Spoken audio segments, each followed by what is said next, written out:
G'day folks, Rod Moore here and welcome to another episode of Learn to Paint TV. Great to have you here with us yet again. Now this week we're going to do something which is based off a little sketch that I did. I was out plein air painting in the Montville, Mullaney area, part of the Sunshine Coast here. Did this little sketch. Now that's acrylic on watercolor paper and it's a little 10-15 minute sketch, but I really like those sort of rolling hills and the trees, distant mountains and so on in the background. So I thought that would make a great little project for us to do here in this week's episode of Learn to Paint TV. So as always, what we're going to do is we're going to start off with the Moore method of painting, our 3 steps to painting. And step 1, of course, is the drawing step. We need to get our basic drawing in place for this. And to do that, I've got our ultramarine blue and our permanent crimson, or alizarin crimson if you can't find the permanent crimson. I'm going to start off today with just a real scruffy old fan brush. I'm going to use that for my drawing. You could use any small brush that you want. And let's get underway. So I'm going to just dip that into some clean water. And I'm going to mix up a little bit of this blue here and a little bit of the red. And what I want is that to be a bit of an ink-like consistency. You know, I don't want that to be too thick, that paint initially for the drawing. As we move into step 1 here. On this side, it's going to be above the halfway mark. I'd say it's going to be more like somewhere there. So let me just get a little bit of paint. And it is going to run down to somewhere around about there. It sort of plateaus off. So we're just going to run a hill down. Okay, now we don't have to get this perfect. I'm not going to get it perfectly the same as my drawing, as my sketch from on site.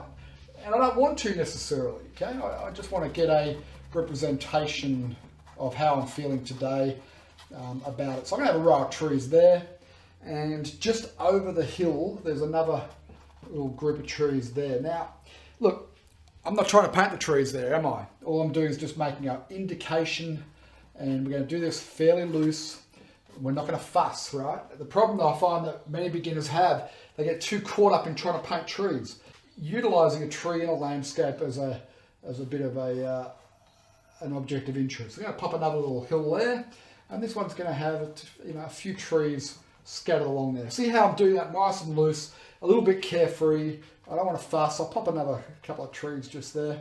Don't fuss about this, and that's part of the reason why I'm using the fan brush here. Is with the fan brush, I'm not going to get caught up in trying to get a perfect straight line and details. We don't want details at this stage. That's the beauty of the Moore method of painting, is that you don't really need to be able to draw this perfectly. You need to have a sense of what makes a good composition. That's important.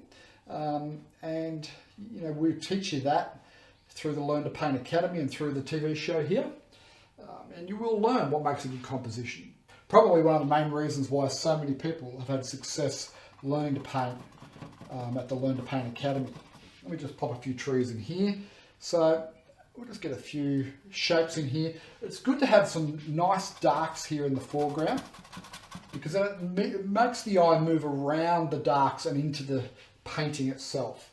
And we want our eye to sort of come to rest here. We will highlight this little tree here. Okay, looking good so far.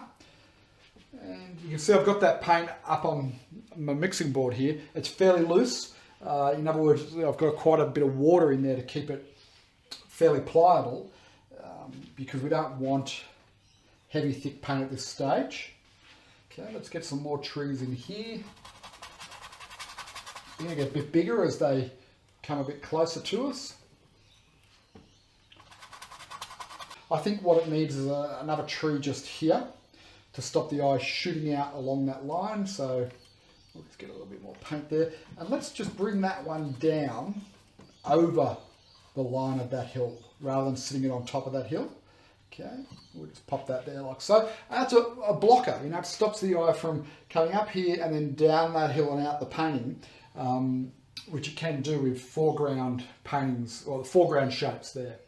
So I think then what we also need is just a little bit of something sort of in there, a little bit of a foreground interest as well, just so that it's not a big open area just there. So because we're going to have these darks here, the eye's going to come in here, it's going to work its way up there to these trees and then down and rest in the valley and back up to our main little tree there.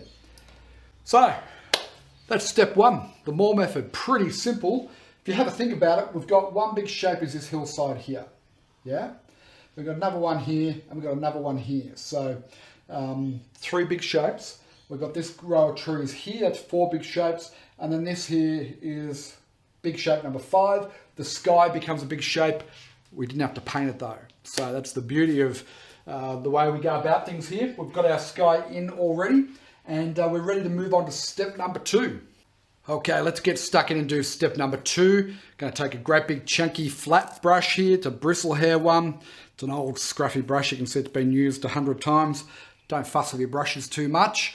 Our idea here is just to get the right color, the right value in the right place with our blocking. We're not going to try and refine anything here. This is one of the keys to the Moore method, is that, you know, with our drawing and our blocking, it's just about placing the right objects in the right place with the right values, and then we can refine it in step 3. So that's why we want a big brush. We want lots of paint. So I've got my ultramarine blue, got my alizarin crimson or permanent crimson, or a magenta if you can't get those, yellow ochre, which is our earthy yellow. So we've got our primary colors there, and we've got some white. So what we want to do is we'll start off with this background mountain, and then we'll come forward and we'll go from our lightest value. Well, it won't actually be our lightest, our sky will be our lightest, but our second lightest value, and then we'll get darker, then we'll get darker and warmer, and then we'll get our darkest darks in with our trees and things. So the way we start that, we're going to need some blue, mostly blue, and a little bit of red there. Okay, so there's a little touch of red in there, but it's mostly blue, and then we're going to need white. So let's just have a look at that. Okay, how's that looking? I think I need, it's quite warm here today, as it always is. You're probably sick of me saying that, but I'll just give it a little bit of a squirt with my squirt bottle. Now I'm going to add a little bit more white, because I know that acrylics are going to dry out just that little bit darker, and so I want a little bit lighter, and I want it a bit bluer as well, and it's a bit grey. See that? That's not a perfect blue, because I had that little tinge of red in there. It has a greyness to it. Okay.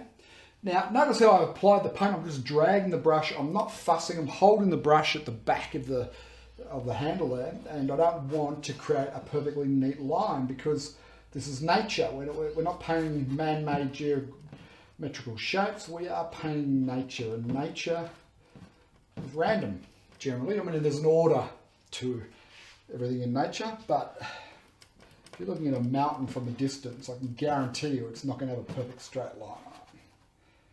Okay, so that gives us a starting point now to be able to do this second hill here. So basically it's going to be exactly the same as what we've just done, but it's going to be a little bit darker, a tad warmer. That's too warm though. That's too much red, not enough blue. Let me get a little bit more blue in there. Okay. Now if I pop that next to this tone here, see that? See how much darker that is? Okay, so that's what we want, is something along those lines. And we could probably go there. I'm going to put just a pinhead of white in there, and just a pinhead more blue. Okay, get a little touch of water. Okay, and there we go. So we'll just block that in, work around those little trees that we mapped out. But don't fuss if you white part of it out, that's fine.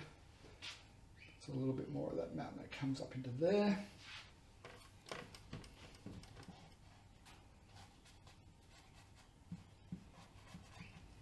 Good. So you can see automatically that there's a definite jump from this little distant hillside to the main hill behind it. You know, we're automatically creating depth into this painting, which is because we know what we're doing. We're following a very predictable approach to creating aerial perspective. We're using values, we're using temperature, and we're using saturation of color, right? So now what we're going to do is create this foreground hill. This is going to have some nice bright green grasses on it. And what I've found, if you've been a viewer of our program before, you'll know I've talked about this a lot. What I've found is that to get a really vibrant, humming, sort of harmonious green, you need to have a little bit of red there. And so what I find is, because of aerial perspective, warmer colors make it come forward. If we use the red and our yellow and create an earthy orange, right? Creating ourselves a nice earthy orange like so. as our base colour, our blocking colour for here, then we get a couple of different things happen. One is it pushes back the cooler tones and helps us with our aerial perspective nicely. The other thing that happens is that it gives us a good working platform to be able to put our warm, bright greens on here. Okay. Now, often if people watching me for the first time, they see me do this, they start to get a bit uncomfortable at this stage, thinking that it's never going to work out. But hey, have a bit of faith. We're artists, we're creators. We've got the power of creation at our fingertips, and by golly, we're going to use it today. Okay, and nothing can go wrong here, because if anything I don't like, I'm just going to let this dry off and I'll paint over it. Gotta love that. Imagine if life was like that, you know, everything in your life that you didn't like, you just wait till it dried off, wait for the dust to settle, and you just paint it over it, brand new life. Well, perhaps you can do that, I'm not sure. All right, need a bit more paint here. I always get questions, how do I blend acrylic paint? First thing is, use lots of it, because then you've got lots of paint to blend. All right. You can see there I've already run out of paint again, so I'll add some more up. I don't care if I don't mix exactly the same as what the previous mix was, it doesn't matter. A little bit of variety is probably a good thing. So we'll just get that in there, something like that. So to get our darkest darks, we'll take a big swipe of that blue. See how much blue I've got on there? Okay, we'll pop that there, and we'll take a big chunk of that red, and we'll mix those two together. And that's our quickest path to getting a nice dark, okay, like so. And then let's just bring that, actually we'll want our darkest darks in around about here. So I'll just scrub that in where I want these trees here, okay. Connect up to there. I don't mind if I blur it in a little bit to the underpaint that I've already put there. That's fine, okay. So that's just a little row of trees. There's going to be another one going back up that way, up here.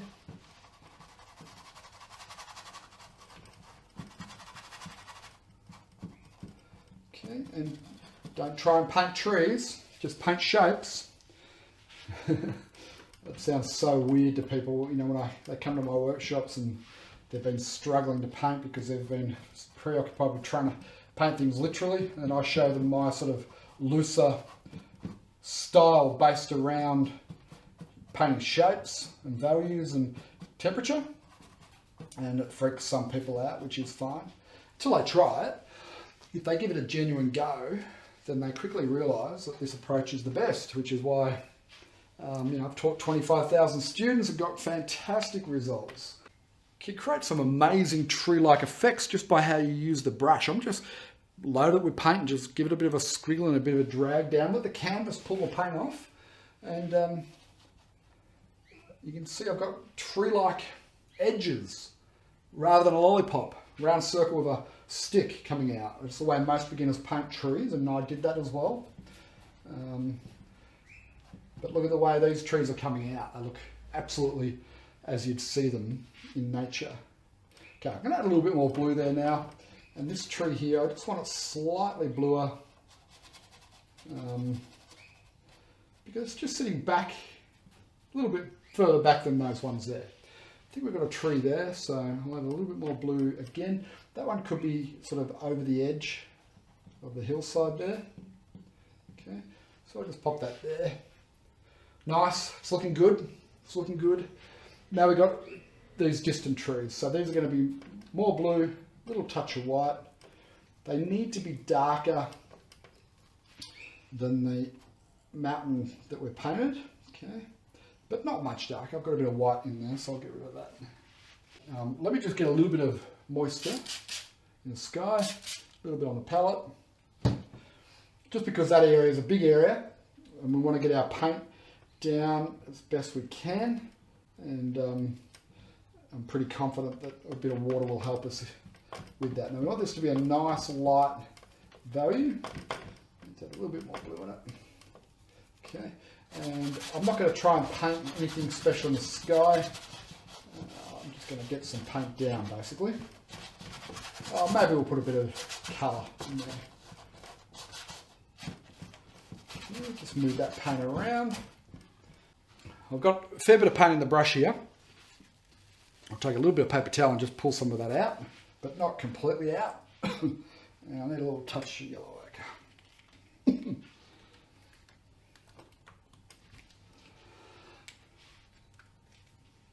What I want to do, I just want to create a little effect of some light on the horizon. So I'll get a little bit of yellow ochre and the titanium white. Okay. And then we'll just push that in along the edge here. And then I'll blend the two together. Right? So I'll scrub up towards the blue. I won't fully integrate it just yet. So if I start mixing it together now, then what will happen is there's a tendency for it to go green. But if I just push up to it, like so, and just get all of it in place that I need. Okay, so I'm going to work back to these trees.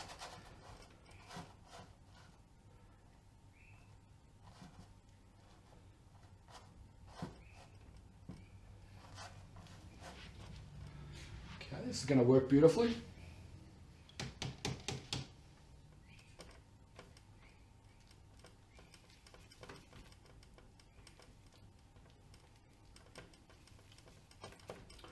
Yeah, and I'll just make it a little bit darker up here.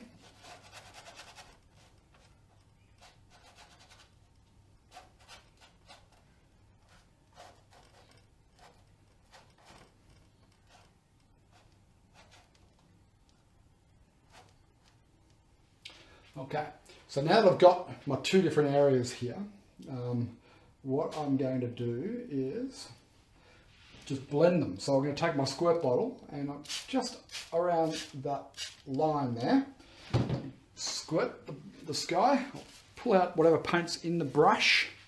So I've got it reasonably clean. And then where the two meet, I'm just going to really lightly just feather the two together. So I'll pull some of the blue into the yellow, pull some of the yellow into the blue. Because what I want to do is create that effect of that rising sun, because I was there in the morning on the horizon line, but breaking out into the sky. Whoop, careful you don't pull that dark in, but if you do, hey, don't worry about it. Okay.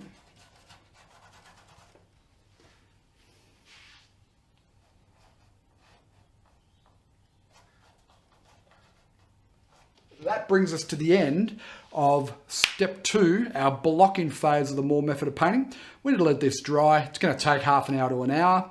So I'm going to go and have a cup of tea and see you after the break, and then we'll get stuck into step 3. And that's where the magic starts to happen, when we start to bring the whole painting to life. You're going to love it. So stick around. I'll see you right after the break. Well, g'day folks, welcome back to the second part here. Now we're going to do step number 3 of the Learn to Paint More method of painting, and that's going to be our details, finishing touches, and highlights and so on. So I've let this dry overnight. It's looking pretty good. It's dried off quite nicely, bone dry, and I can see automatically we've pretty much got our values right. There's a few little adjustments we need to do. For instance, this mountain ridge here is too close in value to this one at the back, so we might lighten the mountain in the back, but we'll work on that as we go.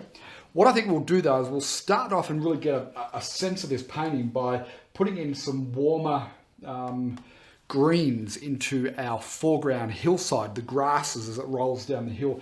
That'll give us a good point then to balance everything else off. So as I said, I want this to be sort of a middle value green, like so, and I just want to start establishing our grasses. I'll make it a lot warmer than what you see it there, but this will just give us a starting point. Get a little bit more water into that. It's a little bit dry here today. It's quite warm. Well, it's always warm. What am I talking about? So I've just got to be mindful of how quickly the paint will dry here, and work down to the top of these trees and just scrub around them. I'll put highlights and things on those trees, so we don't have to worry about losing some of the edges there just for now.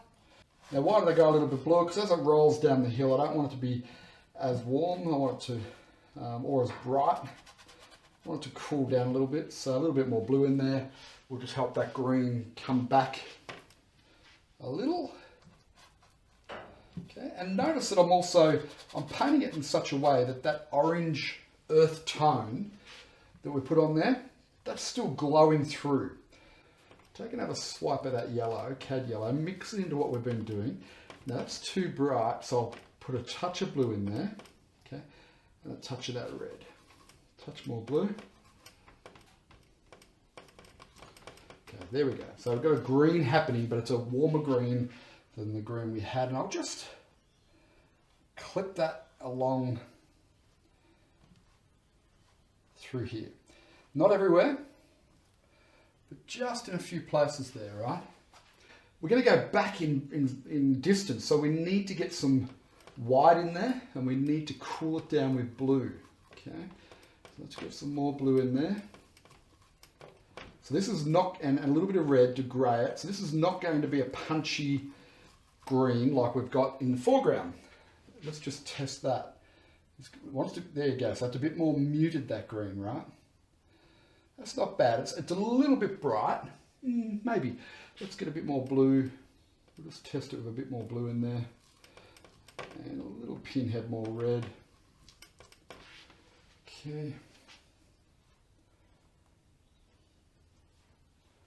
It just sort of mutes it out a bit, which is what we want. We'll just work that in.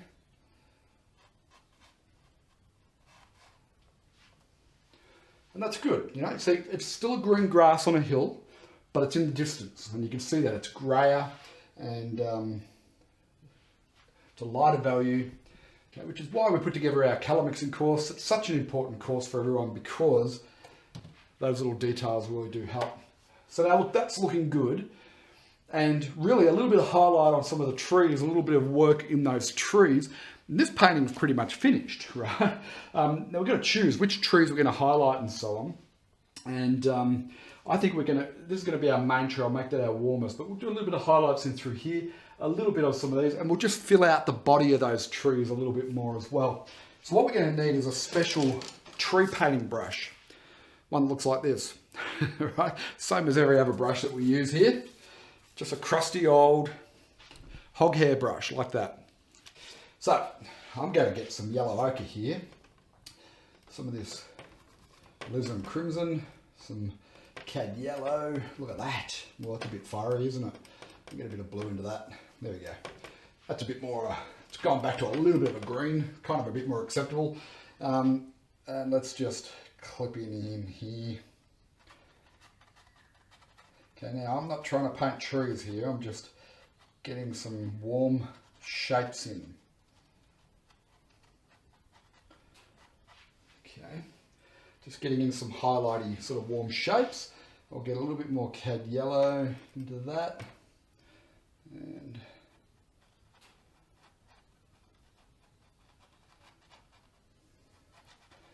a little bit in there. Now I'm going to push some darks back into these.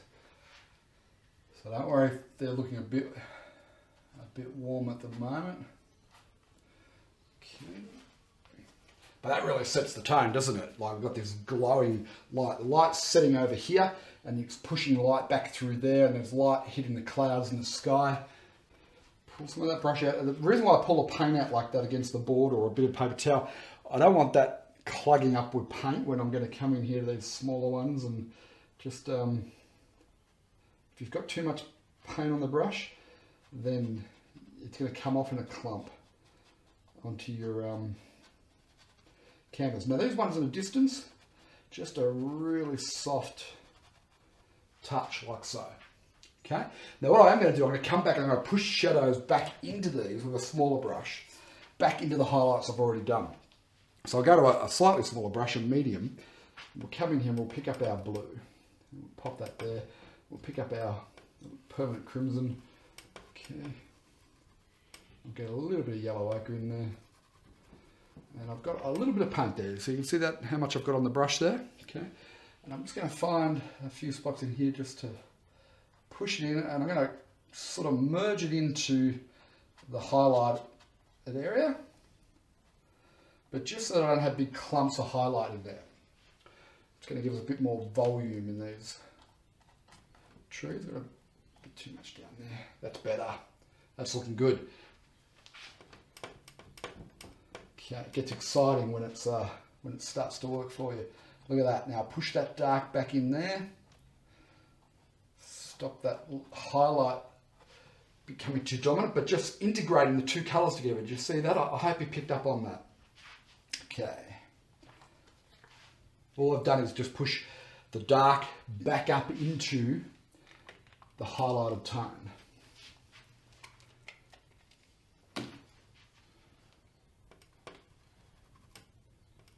Mix up that tone again. Pinhead of white. That was too much red. Add a bit more blue. Add a little bit more red. A bit more blue, a bit more red. Okay, it's probably a bit more acceptable. Now, in these ones in here, it's a sort of a bluey grey that I've now got on the brush, but I'll just work that back into these trees here. Paint got a little bit thin from the blocking because there's a bit of water in the brush and so on. So I'll just come in and add a bit more volume. And you know what, I said before about maybe having to push this distant mountain back. Now that we've got the green on there, and we've got this highlight here, I don't think we need to. I think it works there, because think of it as late afternoon light. You will get darker sides of mountains and things like that. And against the warmer colours in the foreground, I think it's fine. I think it's working fine. I like the rough edge and parts where the edge is lost. You know, it's not a definitive edge. So if you have a really hard, sharp edge in the background, then what happens is that's where the eye gets drawn to. Anything with hard, sharp edges. But with a loose sort of edge and a fuzzy edge here and there and a raggedy edge, it looks right. So this was my little study, and we haven't done it exactly the same as the study, but we've got the same concept there, and I like both of them. They both got their own merits. We've used the study as just a general basis to create a nice landscape scene, and folks, I'm pretty happy with that. As a quick little demo and as a painting exercise for you to try at home to get to understand how to create depth and aerial perspective, how to create a moody looking atmosphere with a late afternoon sun, how to capture a little bit of sunlight up on the top of the trees, but then put the rest into shadow. I think it's a good exercise for you to try at home. So have a go at this one. We've basically used 4 colours: ultramarine blue, permanent crimson, yellow ochre, cadmium yellow, and titanium white. A really simple palette, a really simple painting, handful of shapes. Follow the 3 steps of the Moore method and you too can end up doing a painting like this one. So I hope you've enjoyed this week's episode of Learn to Paint TV. Make sure you drop by the Learn to Paint Academy and register for our free course, which goes into more detail about the Moore method of painting and how you can do paintings like this. So go to www.learntopaint.academy and also check out Learn to Paint TV for every episode. I'll put the web address underneath me here. Hope you've enjoyed this one. I certainly have, and I'll see you next week on Learn to Paint TV. Cheers for now.